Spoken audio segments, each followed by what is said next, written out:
Hi, I'm Suzanne Caldeira with Guaranteed Rate, and today is December 17th, 2020, and I'm with Veronica Assalone of Assalone and Associates, who is an amazing family law and divorce attorney. And who knows, maybe you landed on my YouTube because you're searching for someone. And today I'm delighted to be able to have a conversation with Veronica. So Veronica, thanks for being here and allowing me to have a conversation with you. Good morning, Suzanne. Hey, thank you. So I want to know your story. I want to know how did you get here? Like what got you to the point where you said, hey, you know what? I want to go family law as opposed to, I don't know, something else. I want to know, how'd you get here? By accident. I began my career. I was inspired to enter the legal field when I was a young teen. I had an experience with a civil rights violation where, as a teenager, my mom was really ill at the time. She had brain cancer. I was bunking school, and I was with a couple of friends, and we went legitimately to put some snow tires on my mom's car. And we were, suspicious teens, and we were questioned by a police officer while waiting for the tires to be changed. And the three of us, one of us who was an adult, he was 18, I think I was 13 or 14 at the time, and another friend who was 15, were locked in a cell together, me with two males, and I was strip searched by the male police officer. Come to find out, this police officer had a vendetta against my dad because my father had owned a laundromat, and the police officer had used a coin-operated washing machine, cleaned his yellow t-shirt with his white underwear, and the underwear turned yellow, and he tried to sue my dad in small claims court and was not successful. And when he learned who I was, for 8 hours, he held us in a cell together. And the experience, I ended up being represented by an incredible attorney at the time, Stephen Fortunato, who went on to be an incredible Superior Court judge. And it inspired me to seek a career in the law and to address people's civil rights by then working at the Public Defender's Office, where I spent a decade. That experience was invaluable. I got to help indigent clients, people who could not afford an attorney. I was their attorney when they were accused of a crime. And it was an incredible experience, both from the perspective of being able to help people in need, and also developed a ton of experience around litigation, which is rarer than folks think that attorneys do. In fact, the vast majority of attorneys don't ever see the inside of a courtroom. Whereas if you're at the Public Defender's Office, you're in a courtroom every day handling big cases. Then I started a family, and when I had my little girl, I took some time off and decided that I would open my own practice, primarily focused on criminal defense work at the time. And over time, I landed in an office where there was a family court attorney, Tim Robenheimer, who I credit to this day as being an enormous mentor for me, and decided that I would like to turn my focus to family law, where I think that there is not a lot of litigation that goes on. However, the family law area, I think, requires attorneys to be prepared to do more litigation than sort of happens there on a daily basis, and felt a big comfort level with the litigation piece, and approached those cases as I had my criminal defense cases, zealously, with preparedness, and loved the feeling also of helping folks in the family court arena who needed hand-holding and needed compassion and needed somebody to educate them in a way and speak in a way that they could understand the process that they were going through, and also dissipate the fear that they had about the experience that they were about to have by constantly telling our clients what to expect. I have a very straightforward approach. I don't I don't make promises that I can't keep. I don't even take cases where I think I can't be effective. And over time, it's developed into an incredible practice where we have an incredible team, a very different and unique culture in our office and makeup that clients seem really pleased with. So almost 20 years later, I am in a position to be managing one of the largest family law firms in Rhode Island, and enjoy it every day, especially the helping folks out part. Wow, there's a lot there, and thanks for the openness and what happened when you were young, and to go back there, if you're comfortable to talk about it with, I don't know, with the Me Too movement or with things that you may see like somebody being taken advantage of, and sometimes that happens, and obviously you were taken advantage of. Like, does that ever have any triggers for you, like when you see something, or did you bury that, or how did, like, I'm just trying to figure out how the bleep did you deal with that?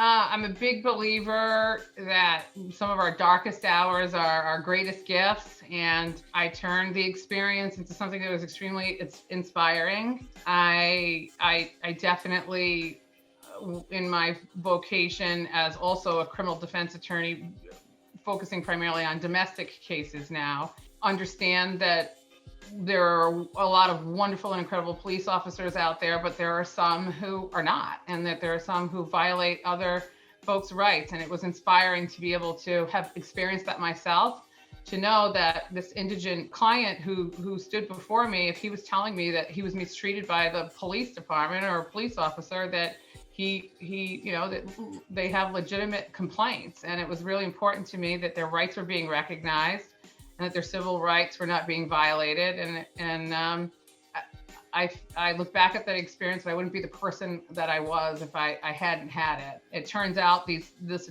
particular police department was insured by Lloyd's of London, and thanks to Judge Fortunato, who was my attorney at the time, they paid for a big chunk of law school. Wow, and you turned that into something that you've built, and now I just, knowing more about you, like I just remember that first time that I had met with you when I was connected by that realtor connection that said, you've got to meet her, and I was just taken by your passion, by your directness. You did scare me a little bit, and I'm sure you scare people in court. I'm a pussycat, truly. What? Yeah, I'm just a little pussycat. I might come off as a lion, but it's all an act. Don't tell anybody. Yeah. Do you have a particular type of client or a particular type of experience that, I don't know, speaks to your soul? Like when you get X, that's something that you're like, you know what, this is, I'm in my jam. This is the type of client that I love to advocate for. I love all of my clients, probably too much. I have a hard time not taking it personal and taking the results of their case personal, because I really do possess, for whatever reason, a ton of compassion for what they're going through. My license plate says justice. It has since I've graduated from law school. I believe very, very seriously in it. Our tagline is lawyers for justice. And any case where I feel as if I've done that for a client is I hold very dear and special to me, and that's always the objective. And I also I like protecting clients against being exploited. So I think that there's an opportunity to be exploited as a client who is going through the divorce process. There's a lot of fear mongering that goes on. And when I'm able to bring that down, bring their fear down so that they feel supported, I think it's a great feeling that we all sort of have in my office as a team. We really just seriously, every day we have clients who need that and who get that. And it's a feel-good vocation to be able to provide that. Yeah, and that's huge. And I think when someone is going through that, the worst thing is to have maybe maybe an attorney that's not going to advocate for them, or them to be taken advantage of, because that's a pretty vulnerable spot to be in. I try to simplify things with clients. I'm constantly telling them on that first intake that they should understand, if they trust me, that no matter who they hire, no matter how much they pay, it's almost going to be the same result in the beginning that it is in the end. That they shouldn't be afraid, that this is the law, it's really clear cut, and that all sort of the bells and whistles that sometimes happen in a case is unnecessarily complicating matters that don't need to be complicated. We're really budget conscious for our clients, and unlike maybe some other folks, we will ask them, like, do you really want to spend that? We don't really need to go down this road. Let's do this with integrity. Let's do this with dignity. And the more that I can help them understand that they can allow some of that fear to dissipate, and that they're going to be okay after this experience, I think the smoother things go, and that they are grateful for that. What's the funniest thing you've ever had happen in a divorce, or just something where you had to look at the client and go, really? The funniest thing that's ever happened to me in court, and to this day, our chief judge of the family court in Rhode Island can't really look at me without a little bit of a smirk, is early on in my career, when I was actually still at the public defender's office, but also practicing in family court, representing indigent clients who were involved with the Department of Children, Youth, and Families. That sort of also drove me to the family court. I was handling an enormous caseload, maybe 80 cases at a time on a given day, or 50 to 80 cases. And I walked in long before our paperless files, and had my stack of files, and came to approached counsel table, where we stand and sort of have a calendar call. It's very formal. The chief, who was not the chief at the time, but one of our highly, highly respected judges of the family court, was taking the bench, and the sheriff called his name, and I tripped, and I think I tried to save my face, and certainly not my files, because they flew up into the air so that there were raining paper everywhere in front of an audience of at least 50 folks in the courtroom gallery. And I tried to catch myself, and instead I pushed counsel's table so hard that it flew across the room and hit the judge's bench, and he was laughing so hard that he had to take a recess. And to this day, that's what I'm sort of known for, at least when it comes to the chief judge of our court. We still have a chuckle over that, and so I'm now unfazed about anything else that sort of can happen in the middle of a trial. But there's the great part of the vocation as well is when you think you've heard it all, just wait until tomorrow. It is never dull. It is a fascinating vocation to be able to get into people's stories and people's lives and learn from their experiences. It's just it's a great way to connect with humanity on a daily basis. Yeah, I think it's got to be, and to be able to have that connection with them, and to take them maybe through a dark time. Like I'll say to clients, if I have a client that's connected and it's a divorce, I'll say, hey, well, we're going to help you become Veronica 2.0. You know, we've got to help you to whatever that next stage is going to be. And I think sometimes for people that can be a scary thing. And that's why I love you, Suzanne.